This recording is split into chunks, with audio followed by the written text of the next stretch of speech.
आज हम लोग सॉल्व करेंगे एक्सेल का फाइनल टेस्ट 1। अभी तक हम लोग एक्सेल के क्वेश्चन सॉल्व कर रहे थे, लेकिन अब हम लोग क्या करेंगे, फाइनल टेस्ट सॉल्व करेंगे। फाइनल टेस्ट में आपके पास ऐसे ऐसे क्वेश्चंस आएंगे जो आप कभी पढ़े नहीं होंगे ना सुने होंगे, लेकिन उसका आंसर कैसे आएगा, किस फार्मूले से आएगा, वो फार्मूला आप पढ़ चुके हैं। अब आपको यहाँ पे क्या करना है, लॉजिकल लगाना है कि किस क्वेश्चंस को किस तरीके से सॉल्व किया जाएगा। क्वेश्चन देख के घबराना नहीं है कि ऐसा क्वेश्चन हमने पढ़ा नहीं है, लेकिन वैसा आपने फार्मूला पढ़ा है। ठीक है, तो सबसे पहले हम लोग क्या करेंगे, क्वेश्चन नंबर 1 से स्टार्ट करते हैं। क्वेश्चन नंबर 1 में आपको हम बता देते हैं कि सबसे पहला देखिए, ये आपका टेबल दिया हुआ है। टेबल को देख करके कोई भी जज मत करिएगा कि इसमें क्या चलाना है।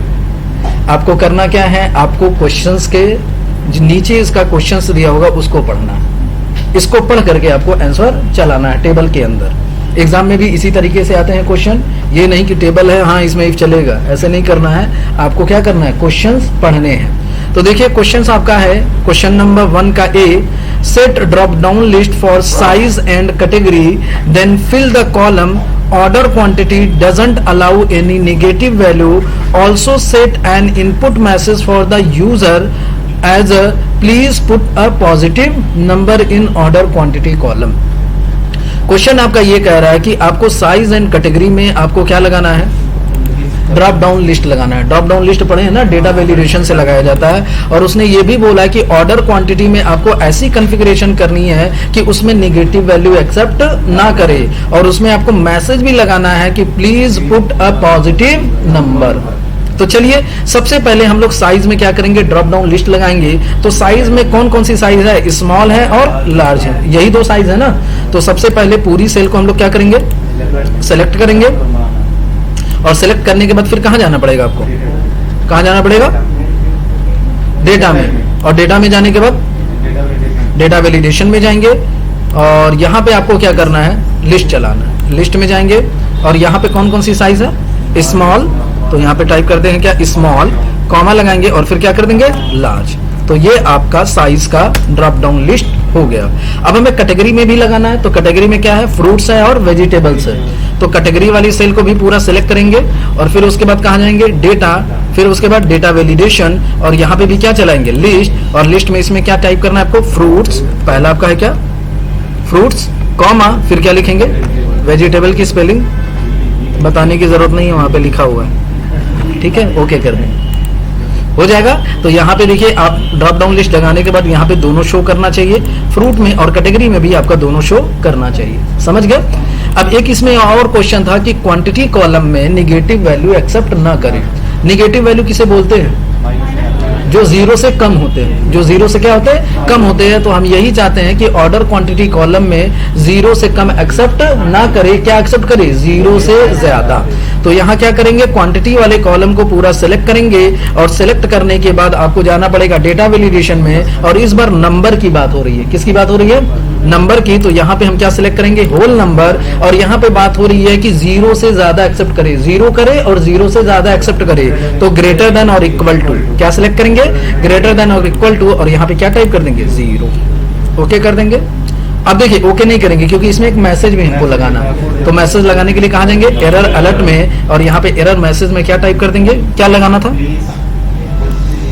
प्लीज पुट पॉजिटिव नंबर बोला था ना, टाइप कर दीजिए जो भी लगे, please put a positive number. अच्छा, पुट अ पॉजिटिव नंबर, हो जाएगा। अब क्या कर देंगे, ओके कर देंगे। तो यहाँ पे देखिए, अगर 120 है तो 120 एक्सेप्ट कराएंगे तो कर लेगा, लेकिन अगर -120 करेंगे तो नहीं करेगा। और मैसेज क्या आएगा, please put the positive number, हो जाएगा। किसी को कोई दिक्कत, तो ये क्वेश्चन आपका सॉल्व हो गया। अब देखिए question number 2, fill the finish product column like banana berry shake small. ठीक है, बाय यूजिंग फ्लैश फिल। आपको क्या करना है कि यहाँ पे फिनिश प्रोडक्ट में पूरा नाम आना चाहिए, क्या कहना चाहिए, बनाना बेरी शेक स्मॉल, और इसको फ्लैश फिल के साथ यूज करना है। तो फ्लैश फिल के साथ कैसे यूज करेंगे, तो पहले जितना आपको चाहिए वो आपको टाइप करना पड़ेगा। हाँ, इसमें क्या करना है, पहले सेल में टाइप करेंगे क्या है, जैसा लिखा हुआ वैसा ही लिखिएगा, बनाना, फिर क्या है, बेरी, और फिर उसके बाद शेक, और फिर उसके बाद क्या चाहिए, स्मॉल चाहिए ना, एक मिनट, हाँ शेक, और फिर उसके बाद आपका स्मॉल हो जाएगा। अब एंटर करेंगे तो सबका हम नहीं टाइप करेंगे, एक सिर्फ टाइप करेंगे पहला सेल का, और फिर उसके बाद जहां तक आपको आंसर लाना होगा वहां तक सेलेक्ट करेंगे, और फिर फ्लैश फिल की शॉर्टकट की प्रेस करेंगे। फ्लैश फिल की शॉर्टकट की होती है कंट्रोल+E। जैसे ही कंट्रोल+E आप प्रेस करेंगे ये आपका आंसर आ जाएगा। ये आपका कॉलम की विड्थ छोटी है, हाइट छोटी है, इस वजह से पूरा दिखाई नहीं दे रहा। समझ गए ना, कर लेंगे ना इसको। चलिए नेक्स्ट क्वेश्चन देखिए क्या है, calculate grand total after adding tax. ध्यान से सुनिएगा, ये क्वेश्चन कभी नहीं पढ़े होंगे आप लोग। Calculate grand total after adding tax and deducting discount as per following criteria. Don't need to add any extra column if any data doesn't match with the criteria, discount will not be applicable on them. Question आपका कह रहा है कि आपको grand total निकालना है, और grand total जो निकलना चाहिए वो क्या होना चाहिए, उसमें टैक्स का पैसा ऐड होना चाहिए और डिस्काउंट का पैसा माइनस होना चाहिए। अब देखिए यहाँ पे तो समझ में आ रहा है कि क्वांटिटी इंटू प्राइस होगा, एक ब्रैकेट में कर देंगे और फिर प्लस कर देंगे quantity into price into tax, तो ये आपका हो जाएगा। फिर आपको क्या करना है कि quantity into rate into discount minus करना है, और डिस्काउंट का कॉलम यहां से लाना है। तो ये कंडीशन कैसे पूरी होगी, अब देखिए ये डिस्काउंट कैसे निकलेगा, तो डिस्काउंट में कंडीशन दिया हुआ है कि अगर कैटेगरी में आपका फ्रूट हो और ऑर्डर क्वांटिटी 130 से ज्यादा हो तो कितना % डिस्काउंट आना चाहिए, 3%। नहीं तो फिर कंडीशन बताया है कि यदि कैटेगरी में क्या हो, वेजिटेबल हो और क्वांटिटी 120 से ज्यादा हो तो कितना %, 1%। यदि कैटेगरी में क्या हो, कॉम्बो हो और क्या हो, ग्रेटर देन 85 हो, और तो क्या होना चाहिए, 0.1। अच्छा देखिए हम लोग एक क्वेश्चन यहाँ पे जब कैटेगरी में हम लोग क्या बनाए हैं, ड्रॉप डाउन लिस्ट, तो इसमें देखिए कॉम्बो भी है और हमने सिर्फ फ्रूट और वेजिटेबल बताया है, तो कॉम्बो भी होना चाहिए ना इसमें। तो आप सेलेक्ट करके फिर से इसको सही कर लीजिएगा, डेटा वैलिडेशन में जा करके यहाँ पे फ्रूट वेजिटेबल लिखे हैं, कॉमा लगा के क्या लिख लेंगे, कॉम्बो कर लेंगे ना, क्योंकि 3 चीजें है ना, जितनी भी चीजें रहेंगी सबका आपको ड्रॉप डाउन लिस्ट बनाना पड़ेगा। तो यहाँ पे ये कंडीशन भी पूरी होनी चाहिए, और आंसर आपका कैसे आना चाहिए, तो आंसर आपका आना चाहिए quantity into rate into tax plus होना चाहिए, और फिर quantity into rate into discount क्या होना चाहिए, माइनस होना चाहिए। तो यहाँ पे देखिए दोनों कंडीशन पूरी करनी है, तो इफ के साथ क्या चलेगा, एंड। क्या चलेगा, देखिए फॉर्मूला कैसे चलाया जाएगा, तो is equal to if bracket open करेंगे और क्या चलाएंगे, एंड। लॉजिकल 1, पहली कंडीशन आपकी कहाँ पे है, कैटेगरी में है। क्या कैटेगरी में है, फ्रूट हो, फ्रूट को मैच कराना है तो क्या लगाएंगे, इक्वल टू, फ्रूट को क्या करेंगे, डबल इनवर्टेड कॉमा में टाइप करेंगे। टाइप करने का मन नहीं कर रहा है तो जहां पे फ्रूट लिखा हुआ वो सेल सेलेक्ट करके क्या करेंगे, लॉक कर देंगे। ठीक है, कॉमा। तो आंसर आपका क्या आना चाहिए बताइए, नहीं, ये पहली कंडीशन पूरी हो गई। दूसरी कंडीशन क्या है, आपकी ऑर्डर क्वांटिटी क्या हो, 130 से ज्यादा हो तो ऑर्डर क्वांटिटी वाली सेल लेंगे और इसमें बताएंगे ग्रेटर देन इक्वल टू कितना होना चाहिए, 130। दोनों कंडीशन आपकी पूरी हो गई है तो ब्रैकेट को क्या करेंगे, क्लोज कर देंगे। अगर ये दोनों कंडीशन पूरी होती है तो के लिए क्या लगेगा, कॉमा। आंसर आपका क्या आना चाहिए, तो पहले आपका आंसर आना चाहिए क्वांटिटी इंटू रेट, फिर उसमें प्लस होना चाहिए quantity into rate into tax, फिर उसमें माइनस होना चाहिए quantity into rate into discount. समझे। तो अब पहले क्या करेंगे, जो काम पहले करना होगा उसको किस में रखेंगे, ब्रैकेट में, और क्या करेंगे, क्वांटिटी इंटू रेट, ये हो जाएगा, ब्रैकेट को क्लोज कर देंगे। अब टैक्स का पैसा क्या होगा, ऐड होगा, तो प्लस करेंगे। अब टैक्स का पैसा परसेंटेज में दिया हुआ तो इसके लिए भी ब्रैकेट ओपन करेंगे और क्या करेंगे, quantity into rate into tax. समझ गए, ब्रैकेट क्लोज। अब डिस्काउंट का पैसा क्या होगा, माइनस होगा, तो माइनस का सिंबल लगाएंगे, फिर से ब्रैकेट ओपन करेंगे और क्या करेंगे, क्वांटिटी इंटू रेट इंटू कितना परसेंट, 3%। समझ गए ना, ब्रैकेट क्या करेंगे, क्लोज। अभी एक आपका पूरा हुआ, ये कंडीशन पूरी हो गई। अब आइए दूसरी कंडीशन में, तो दूसरी कंडीशन में क्या है कि आपका अगर कैटेगरी में क्या हो, वेजिटेबल हो, ऑर्डर क्वांटिटी 120 से ज्यादा हो तो डिस्काउंट कितना आना चाहिए, 1%। तो फिर वही कंडीशन चलाएंगे, इज इक्वल टू नहीं लगाएंगे, सॉरी, इफ के साथ एंड। पहली कंडीशन कहां पे है, कैटेगरी में है, क्या कैटेगरी क्या होना चाहिए, वेजिटेबल, वेजिटेबल को मैच कराना है तो इक्वल टू लगाएंगे, और वेजिटेबल आपका टेक्स्ट है तो किसमें टाइप करेंगे, डबल इनवर्टेड कॉमा। अगर आप टाइप करने से भागना चाहते हैं तो क्या करेंगे, वेजिटेबल जहां पे लिखा हुआ है वो सेलेक्ट करके क्या कर देंगे, लॉक कर देंगे, कॉमा। दूसरी कंडीशन कहां है आपकी, ऑर्डर क्वांटिटी में है, क्या कंडीशन है, ग्रेटर देन इक्वल टू कितना हो, 120। अगर ये दोनों कंडीशन पूरी हो गई है तो ब्रैकेट क्या करेंगे, क्लोज। अगर ये दोनों कंडीशन पूरी होती है तो के लिए कॉमा, आंसर क्या आना चाहिए, वही काम फिर से ब्रैकेट ओपन करिए, क्या करेंगे, क्वांटिटी इनटू रेट, ब्रैकेट क्या करेंगे, क्लोज, प्लस करेंगे किसको, टेक्स्ट को, फिर से ब्रैकेट ओपन करिए, अब क्या करेंगे, क्वांटिटी इनटू रेट इनटू आपका टैक्स हो जाएगा, फिर ब्रैकेट क्या करेंगे, क्लोज। अब माइनस करेंगे किसको, डिस्काउंट को, तो डिस्काउंट कैसे निकलेगा, ब्रैकेट ओपन करेंगे, quantity into rate into tax, कितना है tax, no, sorry discount, discount कितना है, 1% हो गया। अब तीसरी कंडीशन बताएंगे, तो तीसरी कंडीशन क्या है, is equal to if and, bracket क्या करेंगे, ओपन। कंडीशन आपकी कहां पे है, कैटेगरी में है, और तीसरी कंडीशन आपकी है कि इसमें कॉम्बो हो, कॉम्बो को मैच कराने के लिए क्या लगाएंगे, इक्वल टू, कॉम्बो वाली सेल सेलेक्ट करेंगे और इसको क्या करेंगे, लॉक कर देंगे, कॉमा। दूसरी कंडीशन का है, क्वांटिटी में है, क्या कंडीशन है इसमें जरा देखिए तो, 85 से ज्यादा हो, तो 85 से ज्यादा के लिए क्या लगाएंगे, ग्रेटर देन इक्वल टू कितना हो, 85 हो, दोनों कंडीशन पूरी हो गई, ब्रैकेट क्या करेंगे, क्लोज। अगर ये दोनों कंडीशन पूरी होती है तो के लिए कॉमा, आंसर क्या आना चाहिए आपका, वही काम फिर से क्या करेंगे, क्वांटिटी इनटू रेट, ब्रैकेट क्या करेंगे, क्लोज, फिर प्लस करेंगे किसको, क्वांटिटी, फिर उसके बाद इनटू प्राइस और इनटू टैक्स, ये आपका ऐड हो जाएगा, फिर उसके बाद ब्रैकेट क्लोज। अब माइनस करेंगे किसको, डिस्काउंट को, कैसे माइनस करेंगे, क्वांटिटी इनटू रेट इनटू 0.5%, 0.5%, ठीक है। नहीं तो के लिए क्या लगेगा, कॉमा, नहीं तो क्या आना चाहिए, कुछ नहीं के लिए क्या लगाएंगे, डबल इनवर्टेड कॉमा 2 बार, इंटर। अच्छा कहां पे है देखिए बताइए, अच्छा 1% के बाद, ठीक है कोई बात नहीं, यहाँ पे ब्रैकेट क्लोज कर देंगे तो वो तुरंत बता देगा, ठीक है, एंटर कर दीजिए। अभी भी देखिए कहीं पे क्लोज नहीं किया मैंने, चेक करिए, 3% हो गया है, उसके बाद भी नहीं क्लोज हुआ, हाँ, जहां ब्रैकेट ओपन होगा वहां ब्रैकेट क्या होगा, क्लोज हो जाएगा। अब देखिए हो जाएगा, तो ये यहाँ पे नहीं आया, क्यों नहीं आया, क्योंकि फ्रूट है लेकिन क्वांटिटी आपका 130 से ज्यादा नहीं है, दोनों कंडीशन पूरी होगी तभी तो आएगा। चलिए अच्छा, लेकिन देखिए इसमें ये भी क्वेश्चन लास्ट में था कि अगर ये तीनों क्राइटेरिया पूरी नहीं होती है तो क्या होना चाहिए, डिस्काउंट सिर्फ नहीं आना चाहिए, बाकी का आना चाहिए ना। तो ये लास्ट में जो आपने डबल इनवर्टेड कॉमा की जगह आपको क्या कर देना है, मैं बता देता हूं। हाँ कर्सर आपको यहाँ पे रुकिए, मेरा फार्मूला इतना बड़ा हो गया कि दिखाई नहीं दे रहा है।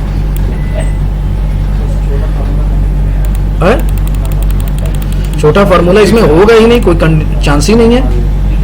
चलिए देखिए यहाँ पे डबल इनवर्टेड कॉमा की जगह देखिए क्या होना चाहिए, मैं बता दे रहा हूं कि आपको फिर से क्या करना है, ब्रैकेट को ओपन करना है और इस बार क्या करना है, क्वांटिटी, सॉरी ये होगा ना क्वांटिटी, फिर क्या करेंगे इनटू रेट और ब्रैकेट क्या करेंगे क्लोज, प्लस करेंगे किसको, क्वांटिटी, फिर उसके बाद क्या लगेगा इनटू, फिर उसके बाद क्या लगेगा रेट और फिर उसके बाद इनटू क्या कर देंगे टैक्स। समझ गए ना, इसमें डिस्काउंट माइनस नहीं होगा क्योंकि क्वेश्चन में यही कहा था। हाँ। तो ये आपका क्वेश्चन समझ गए ना। चलिए नेक्स्ट क्वेश्चन देखिए, काफी बड़ा था, आप लोग को भी फॉर्मूला चलाने में दिक्कत होगी, कोई दिक्कत नहीं है, वीडियो बन रही है, आराम से देखिएगा। ये तो हमारा एग्जाम्पल नंबर 1 कंप्लीट हो गया। अब आते हैं एग्जाम्पल नंबर 2 पे। एग्जाम्पल नंबर 2 में भी टेबल बाद में देखेंगे, पहले क्वेश्चन पढ़ेंगे। क्वेश्चंस देखिए आपका क्या है, date of issue column does not allow any date of Sunday configure by using suitable function. कह रहा है कि ये जो डेट वाला कॉलम है ना, इसमें संडे का डेट एक्सेप्ट नहीं करना चाहिए। तो रिस्ट्रिक्शन लगाने की बात कर रहा है, तो किसका यूज करेंगे, डेटा वैलिडेशन का। डेटा वैलिडेशन आप अच्छी तरीके से पढ़े हुए हैं। तो पहले क्या करेंगे, पूरी सेल को सेलेक्ट करेंगे, डेटा में जाएंगे और डेटा वैलिडेशन में जाएंगे। और यहाँ पे हमें फार्मूला चलाना है, तो फार्मूला चलाने के लिए क्या सिलेक्ट करेंगे, कस्टम फार्मूला। देखिए जब डेट की बात आती है तो फार्मूला चलाते हैं वीक डे, क्या चलाते हैं, अब वीक डे का जब फार्मूला चलाएंगे, ब्रैकेट ओपन करेंगे, तो इसमें पहला सेल लेंगे और इस पहले सेल में हम चाहते हैं कि संडे को एक्सेप्ट ना करे, तो हम लोग कब से काउंट करेंगे, मंडे से काउंट करेंगे। और मंडे से काउंट करने के लिए क्या लगाते हैं, 2 ब्रैकेट क्या करेंगे, तो मंडे से अगर हम काउंट करेंगे तो सारे डेट एक्सेप्ट करेगा, लेकिन हम चाहते हैं कब तक एक्सेप्ट करे, सिर्फ सैटरडे तक। तो मंडे से लेकर सैटरडे तक कितने दिन हुए, 6 डेज हुए। चलिए ठीक है, तो क्या लगा देंगे, less than equal to 6, okay कर दीजिए। ठीक है, तो आज कौन सा डेट है, कौन सा डेट है, 8 तारीख है, 8/4 कुछ भी हो, 8/4/22 पकड़ेगा कि नहीं पकड़ेगा, लेकिन 10 तारीख तो संडे पड़ रहा है ना, नहीं करना चाहिए, लिया नहीं लिया, तो आपका क्वेश्चन ये सॉल्व हो गया। चलिए नेक्स्ट क्वेश्चन देखिए, calculate maturity date and maturity amount by using appropriate formula. Maturity amount date कैसे निकलेगा, तो यहाँ पे देखिए आपका ये डेट है और यहाँ पे ईयर मैच्योरिटी दिया हुआ है, तो इसमें क्या करेंगे, ईयर को ऐड कर देंगे, क्या कर देंगे, मैच्योरिटी डेट कैसे निकलेगा, is equal to date of issue plus कर देंगे किसको, मैच्योरिटी डेट को। तो यहाँ पे सिर्फ 15 डेज होगा, किसमें होगा ये 15 डेज, लेकिन ये ईयर में है ना, 15 साल ऐड करना है, तो यहाँ पे एक ब्रैकेट ओपन करेंगे और ये 15 × 365 आपको करना पड़ेगा, क्योंकि एक साल में कितने दिन होंगे। अब कहेंगे कोई 365 होता है तो कोई 366 होता है, तो उसके लिए कोई फार्मूला नहीं चलेगा, आपको क्या करना है, यहाँ पे 365 डेज ऐड कर देना, हो जाएगा। मैच्योरिटी अमाउंट कैसे निकलेगा, तो मैच्योरिटी अमाउंट कैसे निकलेगा बताइए, मैच्योरिटी अमाउंट के लिए कौन सा फार्मूला चलाते हैं, FV इज इक्वल टू क्या चलेंगे, FV ब्रैकेट ओपन करेंगे, रेट आपका कितना दिया हुआ है 5%। अब देखिए इसको ईयरली निकालना है, मंथली हमको नहीं निकालना है, तो क्या लेंगे यहाँ पे, कॉमा नंबर ऑफ पीरियड कितने साल के लिए 15, कॉमा फिर पूछा पीएमटी तो नहीं दिया हुआ है, पर मंथ नहीं ना डिपॉजिट कर रहा है, एक ही बार डिपॉजिट कर रहे हैं, कॉमा पीवी दिया है तो पीवी को किस में लिखेंगे, माइनस में, और कितना दिया हुआ मैच्योरिटी अमाउंट, समझ गए, ठीक है। टाइप क्या लगेगा, 0 की 1, 0, गुड, ये आपका मैच्योरिटी अमाउंट निकल जाएगा, हो जाएगा। चलिए फिर क्या कह रहा है, देखिए duration year column shown green flag if the duration is more than 10, more than क्या है 10। अब देखिए इसमें फ्लैग लगाना है, क्या लगाना है, फ्लैग लगाना है कि जो 10 से ज्यादा, उसमें कौन सा फ्लैग लगना चाहिए, ग्रीन फ्लैग लगना चाहिए। Yellow flag if the quantity is between 5 to 10, यानी 5 से 10 के बीच में हो तो कौन सा फ्लैग लगना चाहिए, येलो कलर का, अदरवाइज कौन सा लगना चाहिए, तो ड्यूरेशन वाले में आते हैं, यही है ना ड्यूरेशन। चलिए तो ड्यूरेशन वाले को सिलेक्ट करेंगे और ये हमारा कंडीशनल फॉर्मेटिंग का क्वेश्चन है, किसका है, किसका है, तो उसके लिए होम में जाएंगे, कंडीशनल फॉर्मेटिंग में जाएंगे और फिर क्या करेंगे, न्यू रूल, कहाँ जाएंगे, जब न्यू रूल में जाएंगे तो यहाँ पे आपको फॉर्मूला नहीं चलाना है, इस बार फ्लैग लगाना है, कलर नहीं लगाना है, क्या लगाना है, तो यहाँ पे आपको फॉर्मेट स्टाइल में यहीं पे आपको दिखाई देगा आइकन, क्या दिखाई देगा, जब आइकन में जाएंगे तो यहाँ पे बहुत सारे आइकन दिखाई देंगे, आपको क्या लेना है, यहाँ से ढूंढ लीजिएगा फ्लैग कहाँ पे दिखाई दे रहा है, ऊपर होगा, कैसे नहीं देखा। अब देखिए यहाँ पे परसेंटेज दिया, लेकिन हमको क्या चाहिए, नंबर चाहिए ना, तो परसेंटेज से पहले नंबर कर लीजिएगा यहाँ पे। जब नंबर कर लेंगे तो ग्रीन फ्लैग कब होना चाहिए, जब 10 से ज्यादा हो, और येलो कब चाहिए, जब 5 से ज्यादा हो, और 5 से कम होगा तो क्या आ जाएगा, रेड, ओके कर दीजिए। तो देखिए जो 15 से ज्यादा है ग्रीन, जो 5 से कम है, 5 से कम कोई नहीं है ना, नहीं है, तो यहाँ पे रेड लग गया कि नहीं लग गया। चलिए आइए नेक्स्ट क्वेश्चन पे, copy the header part of the table in sheet 2 and configure in such a way so that if anyone put in any policy number the other details will automatically appear। Question आपका ये कह रहा है कि आपको क्या करना है कि ये जो आपका टेबल है इसका हेडिंग आपको कॉपी करना है, और कॉपी करने के बाद नेक्स्ट शीट पे आपको क्या करना, पेस्ट करना है। पेस्ट करने के बाद अब ये कह रहा है कि आप एक ऐसा काम करिए कि अगर किसी का भी वहां पे पॉलिसी नंबर डालेंगे तो ऑटोमेटिक उसका डेटा अपडेट हो जाना चाहिए। तो ये हम किसकी मदद से करेंगे, वी लुकअप की मदद से। किसकी मदद से करेंगे, तो पहले पूरी टेबल को क्या करेंगे, हेडर का जो है कॉपी करेंगे कंट्रोल सी से, और एक नेक्स्ट शीट इंसर्ट कराएंगे शीट 2, और यहाँ पे उसको क्या करेंगे, पेस्ट करेंगे। अब हम ये चाहते हैं कि यहाँ यहाँ पे हम फॉर्मूला चलाएं तो ऑटोमेटिक सबका आंसर आ जाना चाहिए। तो यहाँ पे फॉर्मूला क्या चलेगा, is equal to V lookup, lookup value क्या हो जाएगी, पॉलिसी नंबर, इसको हम लोग क्या करेंगे, लॉक कर देंगे, कॉमा, फिर पूछेगा टेबल एरे, तो टेबल एरे आपका कहाँ पे है, शीट में है, शीट 1 में, यहां से पूरी टेबल हम लोग क्या करेंगे, सेलेक्ट कर लेंगे, इसको भी क्या करेंगे, लॉक कर देंगे, कॉमा, किस कॉलम में आपका आंसर है, तो उसके लिए कॉलम का फॉर्मूला चला लेंगे। तो क्या चलाएंगे, कॉलम। अब कॉलम में जब फॉर्मूला चलाएंगे, ब्रैकेट ओपन करेंगे, तो यहाँ पे पूछेगा रेफरेंस, तो रेफरेंस आपका क्या हो जाएगा, यहाँ पे पॉलिसी होल्डर आना चाहिए ना, तो ये लेंगे और इसको लॉक नहीं करेंगे, क्यों, क्योंकि जब इसको ड्रैग करें तो चेंज होना चाहिए, bracket close, comma, exact match के लिए क्या लगाते हैं, 0, एंटर कर दीजिए। ठीक है, यहाँ पे नॉट अप्लीकेबल आएगा, क्यों नॉट अप्लीकेबल आएगा, क्योंकि पॉलिसी नंबर आपका ब्लैंक है। अब यहाँ से किसी भी पॉलिसी नंबर को आप कॉपी करिएगा और यहाँ पे ला करके क्या कर दीजिएगा, पेस्ट कर दीजिएगा, तो आपका ये आंसर आ जाएगा। ठीक है, मैच्योरिटी अमाउंट में रेफरेंस आया है, क्यों रेफरेंस आया है, क्योंकि मैच्योरिटी अमाउंट में फॉर्मूला चला है, क्या चला है, तो फॉर्मूला यहाँ पे कभी भी वी लुकअप से नहीं है, तो यहाँ पे फिर से एफवी का फॉर्मूला यहाँ पे चला देंगे इसके हिसाब से। ठीक है, क्योंकि वो रेफरेंस वहां पे भी जो चलाए थे हम लॉक नहीं किए थे इसको। अगर देखिए, अगर ये कब आंसर आपका आ जाता, जब आपका पॉलिसी नंबर यहां से होता, देखिए यहाँ पे एक सेल छूटा हुआ है ना, छूटा है नहीं छूटा, और वहां से भी ये 35 वाले रो में, तो 35 वाले रो में रहता तभी आता, क्योंकि यहाँ पे जो आपने फॉर्मूला चलाया लॉक नहीं किया, अगर लॉक किए होते तो आपका आंसर भी वहां पे एग्जैक्ट आ जाता, वहां पे भी C35 से आंसर निकाल रहा होगा, C35। ठीक है, अब C35 कहाँ यहाँ पे है, तो नीचे होगा, तो इसीलिए क्या आ रहा है, ब्लैंक आ रहा है, तो लॉक कर देंगे तो आपका आंसर आ जाएगा। तो हमें तो सिर्फ आंसर निकालने से मतलब है। ठीक है, यहाँ पे क्या आया उससे नहीं मतलब है। तो ये आपका क्वेश्चन कंप्लीट, समझ गए, किसी को कोई दिक्कत नहीं। अब बाकी का जो आपका क्वेश्चन नंबर 3 है, ये हम लोग पार्ट 2 में पढ़ेंगे। कहाँ पढ़ेंगे,